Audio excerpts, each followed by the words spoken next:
মসজিদে না গিয়ে ঘরে 5 ওয়াক্ত নামাজ নিয়মিত পড়লে কি কাফের হয়ে যেতে হবে? বিস্তারিত জানতে চাই। যদি কেউ নামাজ নিয়মিত পড়েন তিনি কাফের হবেন না ইনশাআল্লাহ। নামাজ তরক করার কারণে যে সমস্ত উলামা ইকরাম কাফের হওয়ার কথা বলেন তাদের মতেও কাফের হবেন না। তবে হ্যাঁ, নিয়মিত যদি জামাত তরক করে সেটা ভয়াবহ, সেটা ওয়াজিব তরক করার মতো বিষয়। এবং ওই যে মুসলিমদের জামাতের সাথে থাকা, এই জন্য মূল জামাতের সাথে অংশগ্রহণ করে নামাজ পড়তে হবে।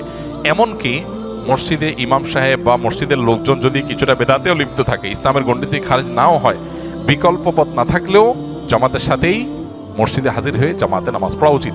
হাজ্জাজ ইবনে ইউসুফ জালেম ছিল, তারপরও তার সাথে কিন্তু সাহাবা ইকরাম তার পিছনে নামাজ পড়েছেন। বর্তমান প্রেক্ষাপটে সামান্য বেতনে চাকরি করি। আমার ছোটবেলা থেকে সামান্য বাক প্রতিবন্ধী হওয়া সত্ত্বেও আমার পড়াশোনা শেষ করেছি।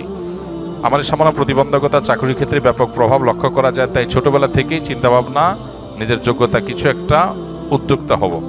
বাট পরিবারের চাপে কখনো সাহস পাই নাই। পরিবারের কোনোভাবেই নিজে কিছু একটা করব মেনে নেয় না। তারা চায় আমি যেন সবসময় চাকরি করি, বলে সামান্য বা কম বেতনে হলেও অনুরোধনে চাকরি করো। কিন্তু বর্তমান প্রেক্ষাপটে আমার প্রতিবন্ধকতা থাকা সত্ত্বে সামান্য বেতনে বউ বাচ্চা নিয়ে সংসার চলে না। মূল প্রশ্নটা কি? আমার প্রশ্ন হলো, আমি যদি পরিবারের কথা অমান্য করে বা না শুনে নিজেই কোনো কিছু শুরু করি, তাহলে পরকালে আল্লাহর কাছে আমার জবাবদিহি করতে হবে কিনা? দেখুন, কিন্তু খুব কমন একটা বিষয় এবং সহজ একটা বিষয়। মানুষ যখন প্রাপ্তবয়স্ক হয়ে যায়, সুস্থ মস্তিষ্ক সম্পন্ন হয়ে যায়, তখন পরিবারের পরামর্শ মানতে সে বাধ্য না। তবে যদি তার নিজের বিবেক বিবেচনা চাইতে পরামর্শ যারা দিচ্ছে তাদের বিবেক বিবেচনা বেশি গুরুত্বপূর্ণ মনে হয়, ভালো মনে হয়, ডিপ মনে হয় এবং সবাই পরামর্শ দেয়, তাহলে সেটাকে আমলে নেওয়া উচিত। মুসলমান পরামর্শকে গুরুত্ব দেওয়া উচিত। কিন্তু সে বাধ্য না। প্রাপ্তবয়স্ক মানুষ, সে কি ব্যবসা করবে না চাকরি করবে তার ব্যাপার। তবে হ্যাঁ, আবেগের কারণে আমি ভুল ডিসিশন নিতে পারি, সেক্ষেত্রে যে বিষয়ে কাজ করব সে বিষয়ে অভিজ্ঞতার সাথে পরামর্শ করে ডিসিশন নেব। এক্ষেত্রে পরিবারের সাথে আপনার ভিন্নমত হলে আশা করা যায় আল্লাহর কাছে আপনার কোনো দায় থাকবে না। তবে মা বাবা বা বড় ভাই থাকলে এরকম কেউ পরামর্শ তাদের সাথে বেয়াদবি যেন না হয় সেদিকটা খেয়াল রাখতে হবে। অনেক সময় মনে হয় ইসলাম কেন সত্য ধর্ম, অন্য ধর্ম কেন মিথ্যা, এ ধরনের চিন্তা আসলে কি করব?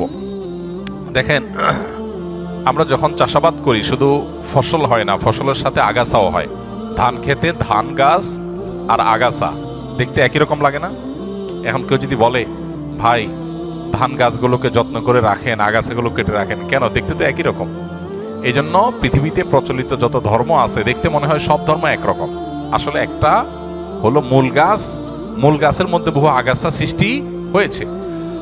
যেই ধর্মের সূত্র আসমানের সাথে, আল্লাহর সাথে, ওহির সাথে, নবী রাসূলদের সাথে, সেগুলোকে বলা হয় আসমানি ধর্ম। এগুলো যুগে যুগে সব একই সূত্রে গাথা। এগুলোরই সর্বশেষ ধারা হলো মুহাম্মদ সাল্লাল্লাহু আলাইহি ওয়াসাল্লামের ধর্ম। এরপর আর কোনোটা আসবে না, এরপর কিয়ামত হয়ে যাবে। এই ধারা